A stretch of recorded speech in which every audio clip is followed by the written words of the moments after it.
কোরআনুল কারীমের মধ্যে আছে, আল্লাহ তাআলা বলেন, নারীর সাথে অবৈধ সম্পর্ক স্থাপনকারী ব্যভিচারী, এই জিনাখোর, আল্লাহর কসম আল্লাহ বলছে, ইউদাআফ লাহুল আযাবু ইয়াউমাল কিয়ামা।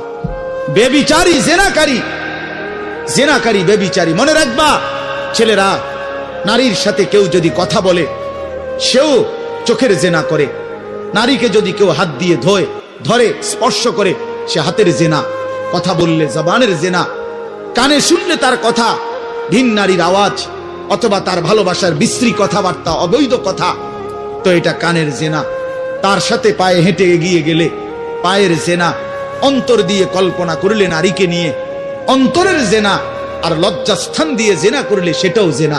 আল্লাহর কসম নবী বলছে সবটাই জিনা।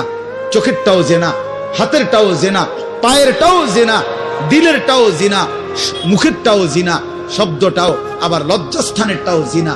অতএব যে কোনো স্বামী স্ত্রীর সম্পর্ক ব্যতীত ভিন নারী, ছবি হোক বাস্তবে হোক, নারীর সাথে যার সম্পর্ক, আল্লাহর কসম, রব্বে কাবার কসম, সে ব্যভিচারী, লম্পট, দুশ্চরিত্র, জিনাকার। আর আল্লাহ বলছে, আমি তোরে ডবল ইউদাআফ অর্থ ডবল রিডবল শাস্তি দেব কিয়ামতের দিন। ওয়া ইয়াখলুদ ফীহি মুহানা, এবং আল্লাহ বলে তারে বেইজ্জতি কইরা, লাঞ্ছিত কইরা চিরস্থায়ী জাহান্নামে ফেলে দেব। এই সৌন্দর্যময় চেহারা নারী, 30 বছরের ব্যবধানে উনি বুড়ি।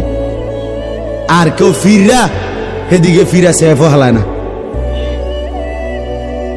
আজ যেই যুবতী, যেই বেহায়া নারী, বেপর্দা মহিলা বাজারে বাজারে ঘুরতো, যৌবন, আরে সেটা তার সম্পদ না, তারটা হইলে তো, নিজের হইলে তো সে কখনোই বুড়া হইতো না। আল্লাহ তাআলা বলছে, আমি যখন যৌবন শেষ করে দিলাম, তো এখন আর কোন পুরুষ তার দিকে ফিররা থুতুও বালায় না।